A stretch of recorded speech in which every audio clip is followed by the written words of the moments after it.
पालघर जिल्ह्यातील तलासरी तालुक्यातील तलासरी तालुका येथे तहसीलदार या कार्यालयात आपण आलेलो आहोत। या कार्यालयात आपण नाईक तहसीलदारांना भेटलेलो आहेत आणि ज्या नाईक तहसीलदाराला भेटून आपले जे काही ग्रामस्थांचे प्रश्न होते, जसं आधार सेंटर, हे आधार सेंटर तलासरी तालुक्यात 9 किट दिलेले आहे, मात्र त्यामधला अद्याप एकही किट चालू आहे।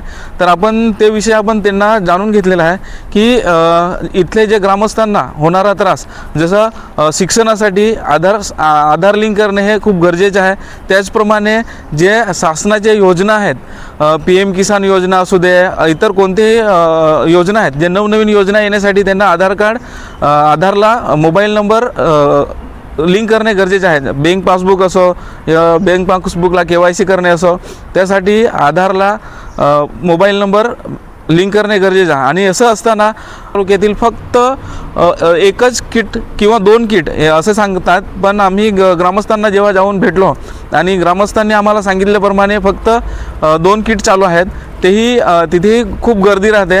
आज गेल्या तर तिसऱ्या दिवशी नंबर लागतो, असं ग्रामस्थ तलासरी तालुक्यातील इबाड साहेब हे सामाजिक कार्यकर्ते आहेत। तर आपण त्यांच्याशी विचारून घेऊ की आधार कार्ड सेंटर आपल्या तलासरी तालुक्यातील या ग्रामस्थांना जो होणारा त्रास याविषयी आपण काय बोलणार।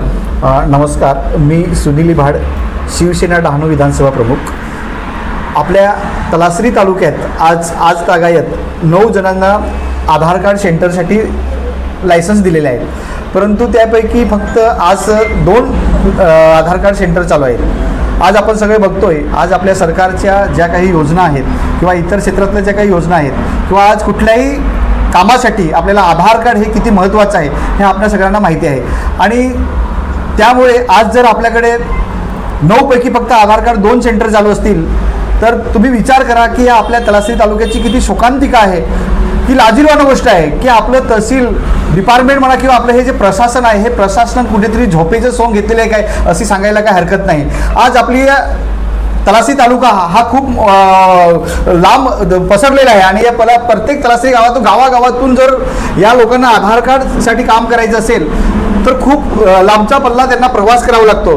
आज आपण बघतोय, आज 9 पैकी 2 जे आधार कार्ड आहेत त्याच्यामध्ये एक आहे ते उपलाटला चालू आहे आणि एक आधार कार्ड उधव्याला आहे। तर आता वेगजीसारख्या इतक्या लांबून एखाद्या व्यक्तीला जर आधार कार्ड करेक्शनसाठी किंवा कुठल्याही कामासाठी आधार कार्डच्या कामासाठी जर जायचं असेल तर एक तर मग उधव्याला जावं लागतं किंवा मग एक उपलाटला जावं लागतं आणि त्यामुळे त्यांना जो एवढा भुर्दंड बसतोय त्यांच्या खिसाला, तर याला हे जबाबदार कोण आहे? हे जो आपल्या खिशाला जो भोकं पडतायत याला हे कोण आपल्याला शासन देणार आहे का? त्यामुळे या विषयावर शासनाने तात्काळ लक्ष घालून लवकरात लवकर जी काही 9 सेंटर आहेत त्यापैकी जी 7 सेंटर बंद आहेत ती लवकरात लवकर कशी चालू करता येतील याच्यासाठी प्रयोजन करावं, अन्यथा येणाऱ्या काळात याच्यावरती आम्ही शिवसेना म्हणून आक्रोश आंदोलन घेऊ। धन्यवाद।